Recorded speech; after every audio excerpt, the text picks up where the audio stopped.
आपका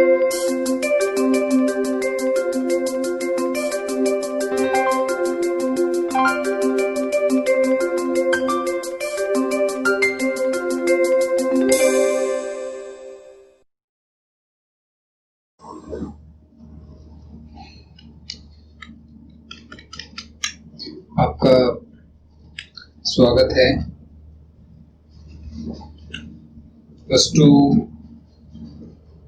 की पहली बुक, जिसे कि हम सेक्शन बोलते हैं। सेक्शन 1 के जो चैप्टर दूसरा है उसके पहले भाग के हैं। वैसे तो छोटा सा चैप्टर, लेकिन फिर मैंने 2 पार्ट्स में डिवाइड किया है कि आप आसानी से समझ पाएं।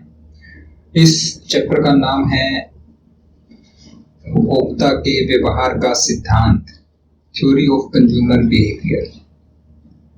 तो इसकी क्या धारणा है, कंज्यूमर क्या होता है, जिसे कि हम उपभोक्ता बोलते हैं हिंदी में, इनके बारे में हम पढ़ेंगे। तो सबसे पहले बात आती है कंज्यूमर या उपभोक्ता की।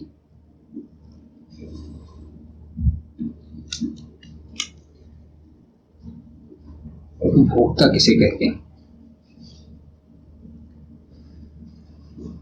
साधारण शब्दों में कहें, उपभोक्ता एक व्यक्ति होता है, कंज्यूमर है, एक पर्सन है, जो कि पर्सन भी हो सकता है, एक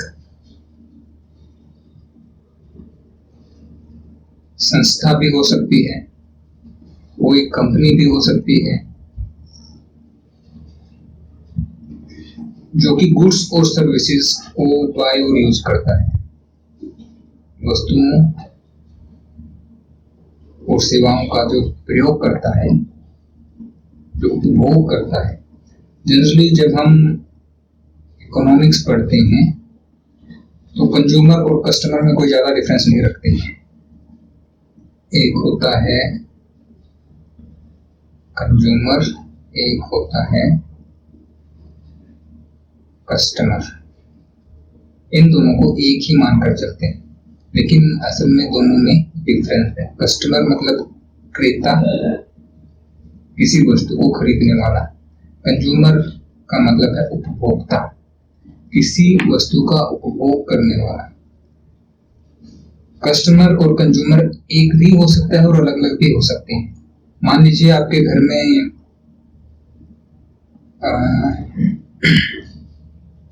आपके पापा हैं, वो फेयर एंड लवली की क्रीम खरीद कर लाते हैं, ठीक है, या आपके लिए एक टॉप खरीद के लाते हैं, कपड़े कोई भी, तो वो कस्टमर तो हो गए हैं, लेकिन वो कंज्यूमर नहीं, उपभोक्ता नहीं है। उपभोग कौन करेंगे इसका? आप करोगे।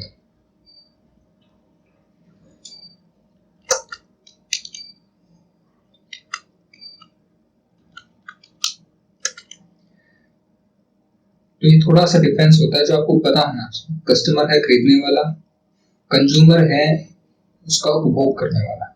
लेकिन यहाँ पर हम दोनों को एक ही लेकर चलेंगे, इसी को हम कंज्यूमर बोल रहे हैं। तो कंज्यूमर क्या हो सकता है? कोई भी व्यक्ति हो सकता है, कोई भी संस्था हो सकती है, और कोई भी कंपनी हो सकती है। अब इसकी खास बात क्या है कंज्यूमर की?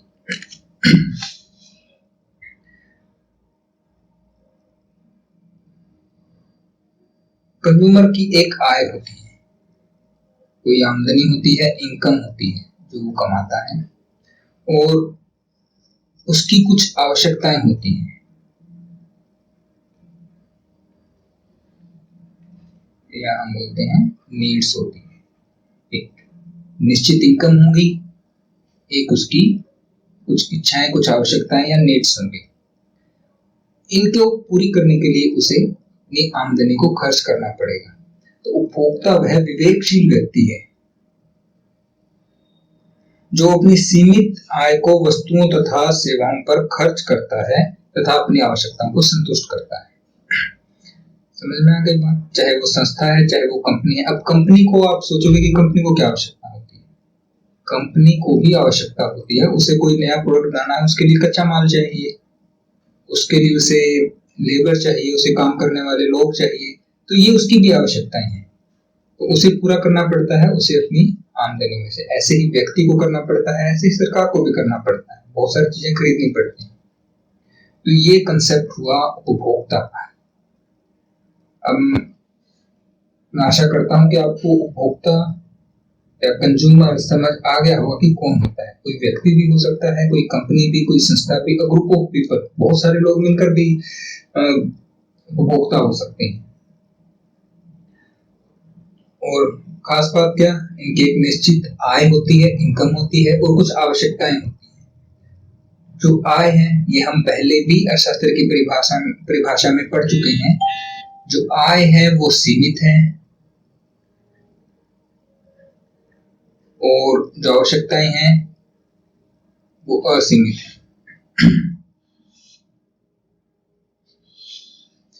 आवश्यकताएं असीमित है, आवश्यकताएं बहुत सारी हैं, आय कम है। तो इन दोनों को, किन आवश्यकताओं पर कितनी आमदनी को खर्च करे, ये इस लेसन का या इस चैप्टर का कोर है, या हम बोलेंगे थीम है। इसके अंदर हम इन्हीं के ऊपर बात करेंगे। तो आइए आगे बढ़ते हैं।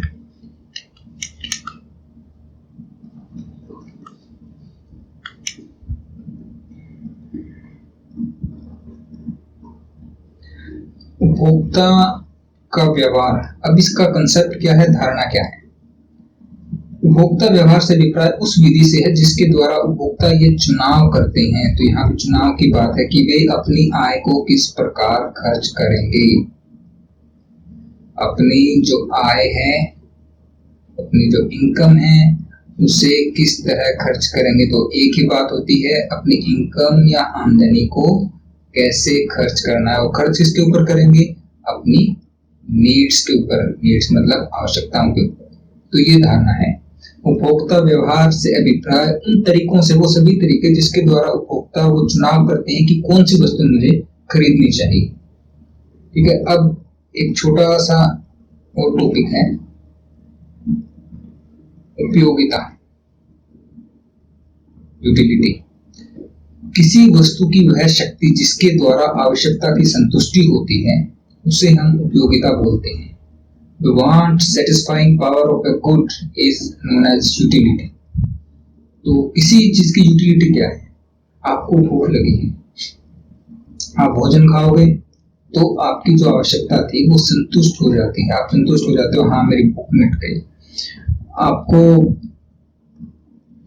आप बोर हो रहे हो, मूवी देखने का मन है, तो आप बहुत सारी मूवीज आपके चैनल्स पे आती है। आप एक वो मूवी देखना पसंद करोगे जो आपको अच्छी लगती है और जो आपको संतुष्ट करती है, या आपको ज्यादा जो पसंद है वो देखोगे तो आपको वहां संतुष्टि मिलती है।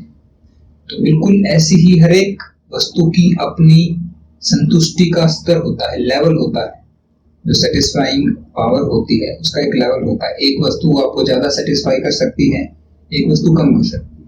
मान लीजिए आप और आपके भाई, बहन और भाई, आप घर पे हो, आपको टीवी देखना है, तो आपको हो सकता है कि कोई सीरियल, कोई नाटक जिसे हम बोलेंगे, जो भी आजकल और चलते हैं सास बहू वाले, आपको वो ज्यादा संतुष्टि प्रदान करे। लेकिन आपके ब्रदर को हो सकता है कि कोई क्रिकेट मैच, कोई फुटबॉल मैच, ऐसा कुछ, या कोई मूवी वो ज्यादा संतुष्ट करे। तो हर एक वस्तु की कुछ पावर होती है, सेटिस्फाइंग पावर, वो अलग अलग होती है, और हर किसी कंज्यूमर के लिए वो अलग होती है, सबके लिए बराबर नहीं। जितनी संतुष्टि आपको आलू की सब्जी दे सकती है, हो सकता है आपकी सिस्टर को उतनी ना दे, उसे कोई और सब्जी पसंद। तो ये बहुत सब्जेक्टिव चीज है, पर्सन टू पर्सन और गुड टू गुड, वस्तु से दूसरी वस्तु पर निर्भर करती है। अच्छा, इसके बाद हम बात करते हैं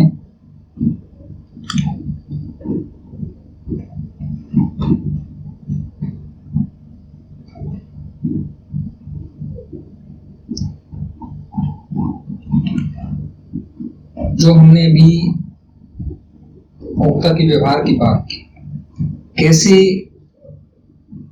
ये उसकी आय है। मान लीजिए एक व्यक्ति है कोई, आपको आपकी आमदनी है 20 रुपए, 20 रुपए आप खर्च कर सकते हो, और नॉर्मली हम जब ये चैप्टर पढ़ते हैं तो हम दो वस्तुएं लेकर चलते हैं कि दो वस्तुएं कोई व्यक्ति खरीद सकता है उसकी दी हुई आमदनी से। तो वो कौन सी वस्तु खरीदेगा, कौन सा सेट खरीदेगा, सेट क्या होता है वो हम आगे देखेंगे। तो एक जो पहली वस्तु है उसकी कीमत है 5 रुपए पर यूनिट, ₹5 पर यूनिट। मतलब एक वस्तु खरीदोगे आपको 5 रुपए की मिलेगी, दो वस्तु खरीदोगे 10 रुपए की, तीन वस्तु 15 रुपए की। और जो दूसरी वस्तु है वो थोड़ी महंगी है, उसका प्राइस है ₹10 पर यूनिट। तो आपकी आमदनी है 20 रुपए, इससे आप क्या है, वस्तु एक है वो चार वस्तुएं आप खरीद सकते हैं। 5 रुपए की एक है, चार वस्तुएं आएगी। जो दूसरी वस्तु है वो 10 रुपए में आप दो ही खरीद सकते हैं। तो अब आपके पास क्या क्या ऑप्शन है, बस यही व्यवहार है और यही हमें सीखना है।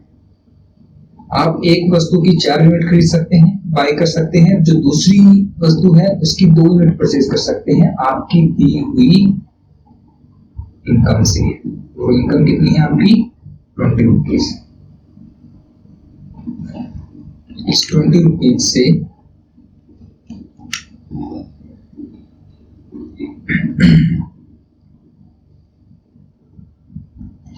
20 रुपीज से आप बाय कर सकते हैं। तो अब आइए देखते हैं, हम कॉम्बिनेशन बनाते हैं कि हम क्या क्या खरीद पाएंगे। तो वस्तु एक, अगर मान लो मेरा मन करता है मैंने 4 यूनिट परचेज की पहले गुड की, तो दूसरी गुड की मैं कितनी खरीद पाऊंगा? 0। अगर मैं 2 वस्तुएं खरीदता हूं पहले वाली, तो जो वस्तु 2 है उसकी केवल 1 यूनिट खरीद पाऊंगा, क्योंकि 10 रुपए की ये आएगी, 10 रुपए की उसकी 1 यूनिट आएगी। और अगर मैं वस्तु 1 को बिल्कुल भी नहीं खरीदता हूं तो मैं 2 यूनिट खरीद पाऊंगा दूसरी वस्तु की। यही व्यवहार है कि जो हमारे 20 रुपए हैं वो हम कैसे खर्च कर सकते हैं। हम ऐसे कर सकते हैं, स्पेंड कर सकते हैं कि 4 0। इसका क्या हुआ, ये एक सेट हो गया। 4 वस्तुएं, 4 यूनिट्स पहली वस्तु की, 0 यूनिट्स दूसरी वस्तु की। एक तरीका है ये, फर्स्ट तरीका। दूसरा तरीका क्या है कि मैं 2 यूनिट्स पहली वस्तु की खरीद लूं और 1 यूनिट दूसरी वस्तु की। ये दूसरा तरीका है। और तीसरा तरीका है कि पहली वस्तु की एक भी यूनिट ना परचेज करूं और दूसरी जो वस्तु है उसकी 2 यूनिट्स परचेज करूं। ये तीसरा तरीका है। तो जो हमारे 20 रुपए हैं, ये वाले जो हमारे 20 रुपए हैं, इनको हम 3 तरीकों से खर्च कर सकते हैं। अब इन 3 तरीकों में से अपने को संतुष्टि कौन सा देता है? कौन सा तरीका है जो सबसे ज्यादा संतुष्टि देता है? वस्तु एक की जगह मान लीजिए हम कर लेते हैं ऑरेंजेस कर लेते हैं और इसकी जगह एप्पल कर लेते हैं। तो आप 4 ऑरेंज लोगे, 1 एप्पल नहीं लोगे, या 2 ऑरेंज और 1 एप्पल, या एक भी ऑरेंज नहीं और 2 एप्पल। कौन सा आपको ज्यादा सेटिस्फाई करेगा, संतुष्ट करेगा? बस यही चीज हमें देखनी है।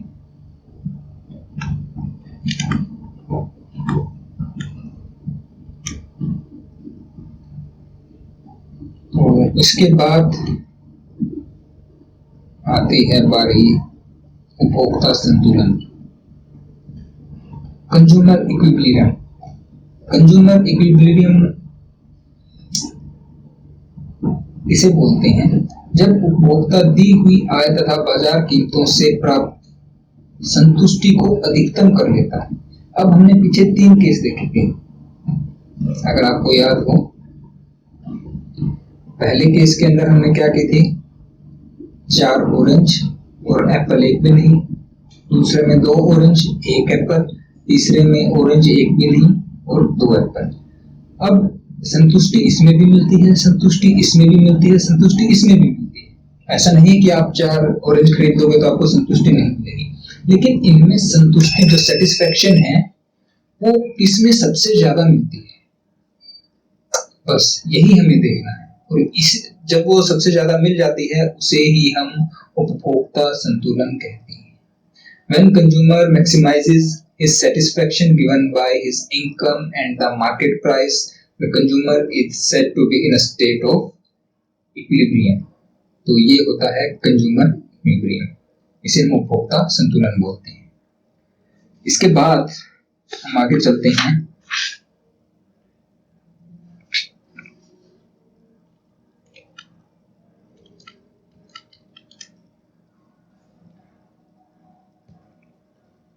और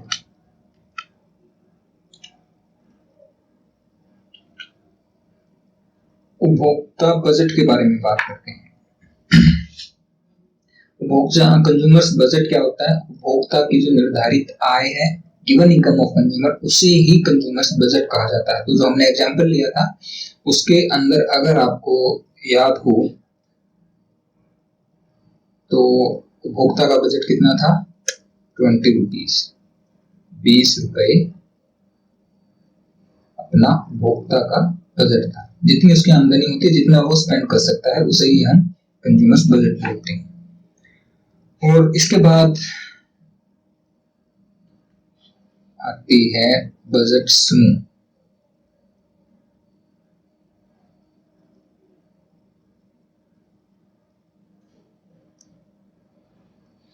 यह दो वस्तुओं के एक समूह के प्राप्य संयोगों को व्यक्त करता है। Budget set. A budget set represents those combinations of consumption bundles that are available to the consumer. हमने जो एग्जांपल लिया था, एक बार दोबारा उसके ऊपर चलते हैं और देखते हैं कि उसमें बजट सेट क्या थे। ये देखिए, ये जो यहाँ पर हमने लिखा था 402102, ये सारे बजट सेट।